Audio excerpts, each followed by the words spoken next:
Welcome back, welcome back, welcome back. I am here at the co-working space. So I just finished working my regular shift, 10 p.m. to 6 a.m. So I'm here now. I just kind of like took a walk around the neighborhood and then I drove to McDonald's up the street because it was a 3-minute drive or a 25-minute walk. I was like, oh, maybe it'll be a nice walk. The 25 minutes, we ain't trying to do that in, New England winter weather. So I drove 3 minutes up the street, got a little McGriddle and an orange juice, and I'm gonna get started on some classwork now. I was only gonna do it for maybe about an hour or so, just so that I could still have time to get home, take a nap, and then hit the grocery store. So yeah, we're gonna start off the day. I'm gonna study, and then yeah, we'll go from there.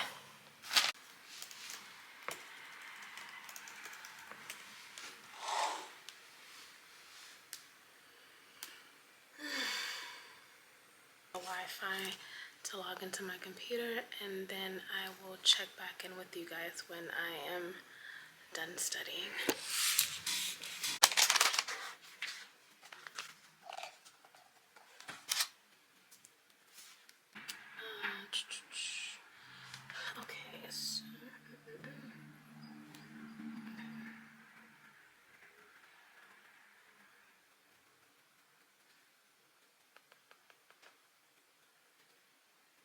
Okay, so user val's I, starting at 0, so user val's I is 30, and then that's another I is equal to I plus 1, so that makes I 1, and that's 6, right? So put that, which is 6, and then, okay, and then new line after that, and then increment 2, 8, and then, okay.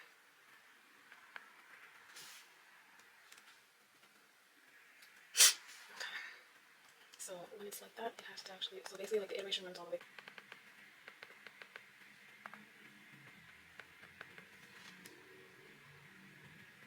Some val.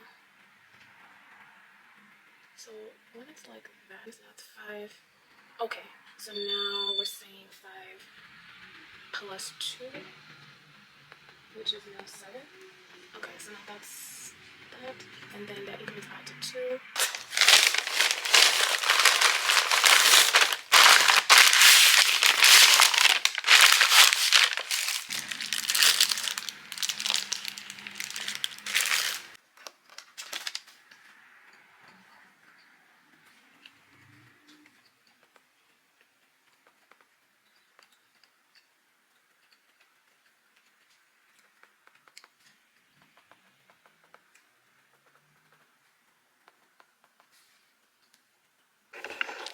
All right, this is something to remember.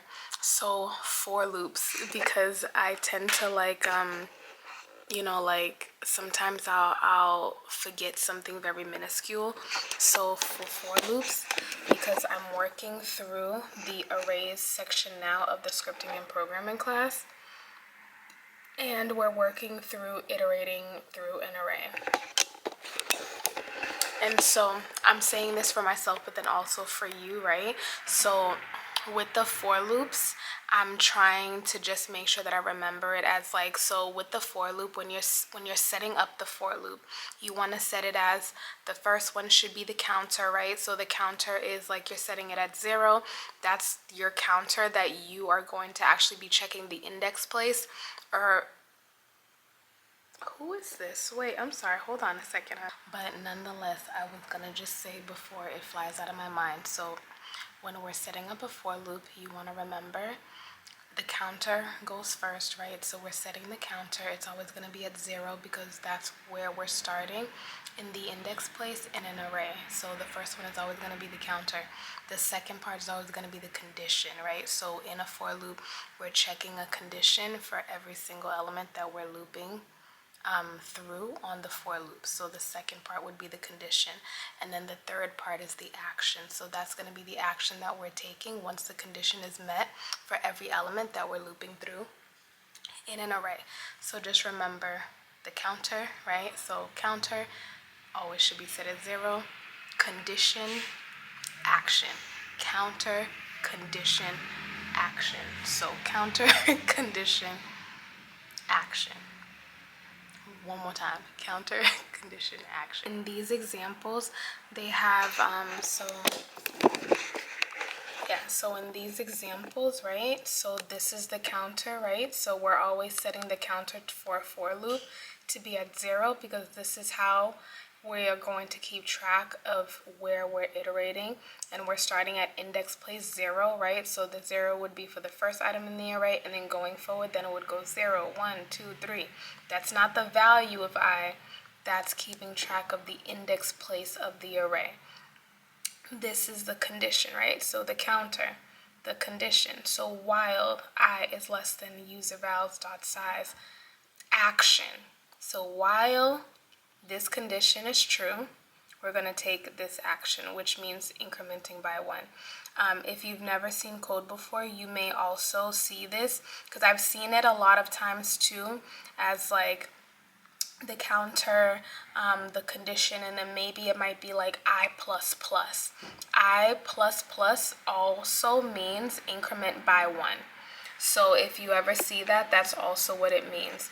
But yeah, I just like to kind of put something verbal to what I'm seeing, so that way it's kind of like, you know, remembering like acronyms and stuff. So that's just my way of remembering like how to actually structure and set up a for loop. So counter, condition, action. Counter, condition, action. And honestly, I'm not gonna hold you, I love this class. It's not easy.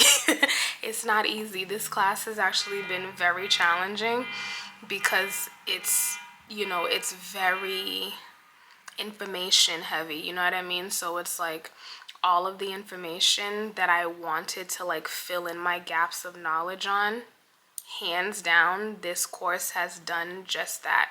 Every single thing that I came into this class somewhat like unaware or confused or not thoroughly clear on, because I'm self-taught, this class was able to clear up. So it's like, I feel like I've even come to a place where I can code by hand now. Like I can write programs by hand, and that comes from me having been in this course and taking notes and practicing.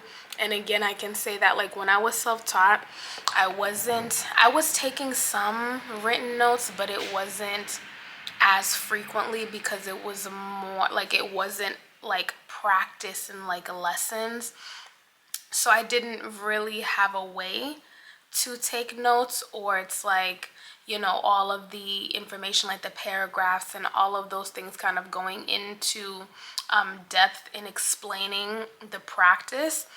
I didn't have that in like any, you know, the courses that I was taking. It was a lot of like more so hands-on stuff where you're doing it straight on the computer. And although yes, like in theory, that's what programming is, right? Like you're supposed to know how to code on a computer. However, knowing how I learn, coding, writing down my code has been so beneficial for my retention. I've never learned to code like this and really understood. And it's like, don't get me wrong, I understand like for loops, arrays, all of those things because I've built programs, but I feel like I'm getting such a better, deeper understanding from this class. And the fact that I'm kind of, yeah, like just getting deeper into taking notes all the way through some of these coding questions and like some of the coding challenges. Like I will write my solutions down first, and I also find that to be very beneficial too, writing your solution down. And that's low-key why I really value the fact that it's like through this class, like I've just naturally noticed that like, oh shoot, like yo, you're getting really good. Like since when did you know how to write write code? Because as a self-taught, I did a lot of Googling. You know what I'm saying? Like I did a lot of like writing stuff, you know, getting errors in the terminal, troubleshooting in the terminal, Googling whatever errors, I would maybe write down like the issues that I was coming across, and I would maybe jot down quick notes in terms of the errors that I was encountering. But like to have a full lesson, like I've been writing my solutions down to my challenges. That is making such a difference, because now when I'm seeing coding questions, I am not just jumping in and trying to like write code anymore. Like I'm very meticulous, where I'm like, actually, I don't even touch the keyboard first. Like I'm writing this out first, and then I'm putting my solution into the computer after. So really, don't think that you're gonna do this class and like just go in and put stuff in the terminal and not like write it. Because I feel like writing stuff in general, whether it's taking written notes, writing your code, it's like you're etching it on your brain. The memory retention is crazy when you write stuff down, and I don't know the science behind that, but I just know that for me, it's like I'm writing it on my brain. It's like the minute that I write something down, it's like I can't forget it. Like even if I don't remember it right off the top of my brain, I can sit down for a minute and go back into my brain archive and remember. And you know what's crazy? What's even crazier, right? Speaking about that, is I don't know the full science behind it. However, I do know that I remember reading an article where they talked about the fact that the memory retention that comes from writing notes, it also literally has to do with the fact that like when you're writing stuff, your hand is remembering what you wrote. So there are times where like when I was taking my previous PAs, that I wouldn't remember the answer off the top of my head, and I would literally take my pen and just put my pen to the paper, because I'm like, I know I wrote it, and I'm literally letting my hand lead me, because I'm like, listen, if the brain don't remember, the hand has to remember, because we wrote this. And literally sometimes my brain might draw a blank and my hand is writing down the answer, because I've already written down my notes and I've taken so much extensive notes on everything that it's like the memory is coming from somewhere. Again, I don't know the full science behind it, but I did read an article pertaining to something similar about memory retention and taking notes and writing things down. So I would advise for this scripting and programming class, baby, take your notes, because I think it's really going to help when it comes down to it. You're going to find yourself that as you're taking notes through this class, you're going to find that eventually you're going to start approaching the solutions, writing your solutions, writing down the full thing first. Like writing down your solutions, writing down your code, writing down your loops, your arrays, everything. You're going to be writing stuff down, and then you're going to go back and type in your solution into your computer. You should be looking at coding questions and writing down everything. Writing down all your solutions, writing down your variables. Don't put anything in the terminal until you've written it down first. And then you put it in the terminal, and then if you get an error, then you write down some more stuff. But yeah, I really love this class. It's hard as hell. Like I feel like it's been difficult for me, but like I'm making great progress, and I'm really feeling like I'm understanding things. So this class is extremely valuable. Like intimidating at first, yes, because I feel like hearing scripting and programming is intimidating. Like when I saw the class before I started it, I was already intimidated, because I was like, ooh, scripting and programming, like it just sounds intimidating. It sounds like it's gonna be a lot, and it is. But take it one chapter at a time, and make sure that you're taking notes. One chapter at a time, and make sure that you're taking notes. One chapter at a time, and make sure that you're taking notes. Do not skip out on writing out your coding challenge solutions. Don't skip out on that, because the writing of the solutions, when you're working through a coding problem, don't just like write comments in your code or something like that. You know what I mean? Like don't just do it on your computer. You want to really get that memory of writing your code down. Like, think about it like this. For coding interviews, like when I was interviewing for support engineering positions, they were looking for you to be able to do this stuff like without a computer. And furthermore, like I haven't really interviewed for that many software engineering positions. Like, I started interviewing for engineering positions a long time ago before I started class, and I had just realized, like, dang, maybe, you know, being self-taught, like, I felt like I needed, you know, I just needed more knowledge, because when I was asked to go to these engineering interviews, they were looking for, you know, for like system design, and they wanted you to write out your solutions. And I couldn't do that. Like, I could not do that.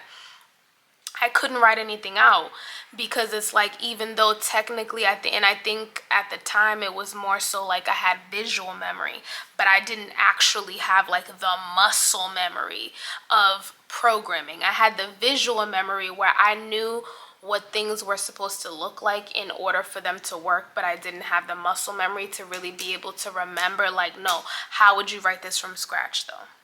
Like, I know you know how the finished product is supposed to look, but how would you write it from scratch? And it's like, now I feel like I have that skill, where if I were to be called into an interview, I could probably write a solution by hand with no terminal. And that's, you know what I mean? Like, it's those little, you know, periods of growth that's like, oh, you know what? I like WGU. You know what I mean? Like, you don't notice, but that's why I say, like, celebrate your small wins, because you won't even realize it until you realize it, where you're like, oh, snap, like, oh, shoot, I'm learning. Like, I'm learning a lot. I'm learning a lot. And I'm not even done with this class yet, but I'm learning so much. Like, I feel so much better and, like, so much more confident about my programming skills already, just from like taking this class. So yeah, but current time is about 7:37, so I'm about to wrap up and head home, see if I can go take a nap for a few hours, and then hit the grocery store. So for New Year's Day, my family is Haitian. I am Haitian American. I was born here to Haitian immigrant parents. And so part of our culture is Haitian Independence Day is on New Year's Day in America. So January 1st marks the Haitian Revolution. It marks the period where Haitians fought for their freedom and won. For New Year's Day, we make squash soup as a tradition. It got passed down as a mark and as a reminder of like that time in our history. And so we've been making soup jumeau on New Year's Day to celebrate Haitian independence from the French rule. I'm so proud. I'm so proud. I'm so proud to be a descendant of those people. I'm so proud to be a Haitian, because I know that, like, I have that fire in my blood. You know what I'm saying? I have that sauce. I have the grit. I have determination, and I have that fire in my bones. Like, it's in my blood. And so it makes me proud, because you know what, when I think about my ancestors, I think about the fact that they literally did not go down without a fight. And all I'm saying is that, like, I pull from that reservoir of energy whenever I feel like I'm tired, I don't want to do this anymore. I think about my Haitian ancestors, and I think about, like, but babe, if they didn't do what they did, if they had felt like they were too tired, where would you be? Where would your parents have been? Would you have even been here in America? Would you have even been born? If your Haitian ancestors were too tired, no. Nope. But low-key, our ancestors did it so that we could sit here right now doing what we doing.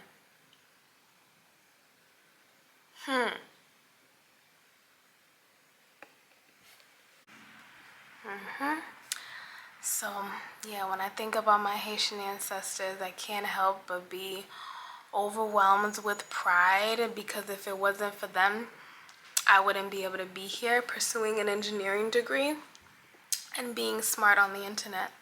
I would have had to hide that. I would have probably got beat up for this. I would have probably got killed for this. But I can be smart out loud. Why? Because my ancestors fought for that. My ancestors fought for that. They fought so that their great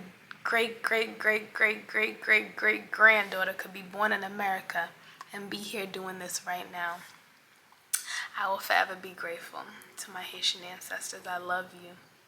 I love you. Happy Haitian Independence Day. Happy Haitian Independence Day. Happy New Year's, but happy Haitian Independence Day. But all right, you guys. So I am finishing up right now. I got about a section done, because yeah, I've only been here for about an hour or so. So yeah, I got about a section done. So yeah, I'm gonna head home, do my chores, chill, go get my mama, and get ready to go out tonight. So I will see y'all in the next one.